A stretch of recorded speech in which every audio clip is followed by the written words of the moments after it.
அக்னிஹோத்ரம் கிரகம் க்ஷேத்ரம் கர்ப்பிணீ விருத்த பாலகௌ ரிக்தஹஸ்தேன நோபேயாத் ராஜானந்தைவ தங்குரும். முதல்லயே போட்டார் அக்னிஹோத்திரம் அப்படின்னு. அக்னிஹோத்திரம் அப்படின்னா என்னன்னா ஒரு உயர்வான கர்மா. அது யஜ்ஞோஹி ஸ்ரேஷ்டதமம் கர்ம அப்படின்னு வேதம் சொல்றது. யஜ்ஞம்ங்கிறது ரொம்ப உயர்வான கிரியை. அதுக்கு ஆரம்பம் என்ட்ரன்ஸ் எக்ஸாம் மாதிரி. இதுல பாஸ் பண்ணாதான் மேல போக முடியுங்கிற மாதிரி எடுத்த முதல்ல அக்னிஹோத்திரம். இதை நித்தியம் விடாம பண்ணணும். இது மூலமா தான் அடுத்து சோமயாகம் மேற்கொண்டு போக முடியும். இந்த அக்னிஹோத்திரத்தை பத்தி சொல்லும்போது என்னுடைய குருநாதால் ஒரு விஷயத்த சொல்லுவார். இதோட மகிமையா அது ஞாபகத்துல வருது.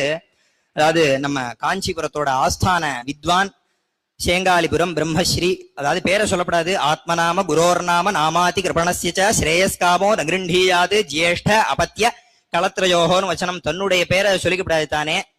ஆத்மநாம குரோர்நாம, வாத்தியாரோட பேரை சொல்லப்படாது. நாமாதி கிருபணஸ்ய கஞ்சனா இருக்க பேரை சொல்லப்படாது. ஸ்ரேயஸ்காமோ நகிருண்டியாது ஜேஷ்ட அபத்திய, தன்னுடைய முதல் குழந்தையோட பேரை சொல்லப்படாது. அபத்திய களத்ரயோகோ, மனைவியோட பேரை சொல்லப்படாது அப்படிங்கிறார்.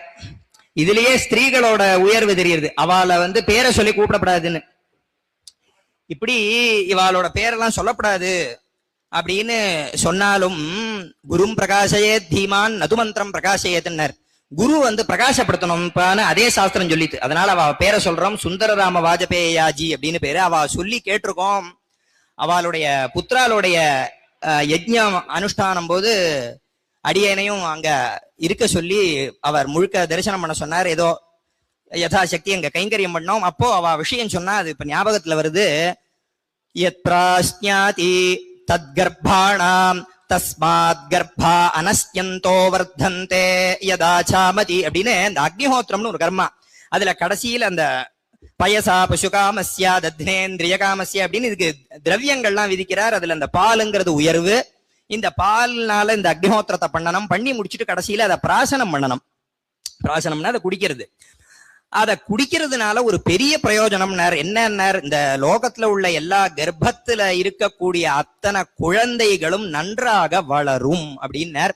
எப்படி வளரும்னா அனஸ்யந்தோ வர்த்தந்தே, அந்த தாயாரானவள் ஒண்ணுமே சாப்பிடலனாலும் ஏகாதசி உபவாசம் இருந்தாலும் அந்த குழந்தைக்கு எந்த ஆகாரம் போலேன்னாலும் இவா பண்ற இந்த அக்னிஹோத்திரம் பண்ணக்கூடிய இந்த பால பிராசனம் பண்றாலே இதனால அந்த குழந்தை தானா வளரும்னு வேதம் சொல்றது. இப்பேற்பட்ட ஒரு விஷயம் எந்த டாக்டராலையும் சொல்ல முடியாது. அப்படி வேதம் சொல்லித்து. இது அவ குருநாதால் சொன்னா அது ஞாபகம் வந்தது. இப்போ சொன்னோம். இந்த மாதிரி பல விஷயங்கள் இருக்கு. அதே மாதிரி சாயம் யாவானஸ்சவை தேவா பிராதர் யாவானஸ்ச அக்னிஹோத்ரிணோ கிரகமாகச்சந்தி. அக்னிஹோத்திரம் பண்ணக்கூடியவா 2 வேளை கார்த்தாலையும் சாயந்தரம் பண்ணக்கூடிய இந்த இவாளோட கிரகத்துக்கு அந்த ஜெகன்மாத காமாட்சியை தேடின்னு வராலாம். எல்லா தேவதையும் வந்துடுறா. இவா எங்கேயும் போக வேண்டாம். இதனால என்ன தெரிஞ்சது அப்படின்னா இங்க இந்த நகிநிந்தா நியாயம்னு சொல்லுவா. அதாவது இங்க கோவில நிந்தனை பண்றது தாற்பயம் இல்ல. இங்க கர்மாக்கு பிரசஸ்தி. இந்த அனுஷ்டானம் பிரதானம்ங்கிறத காமிச்சு கொடுக்குறா. இப்படி இதை பண்றதுனால இது மாதிரி அக்னிஹோத்திரத்துக்கு பல உயர்வு.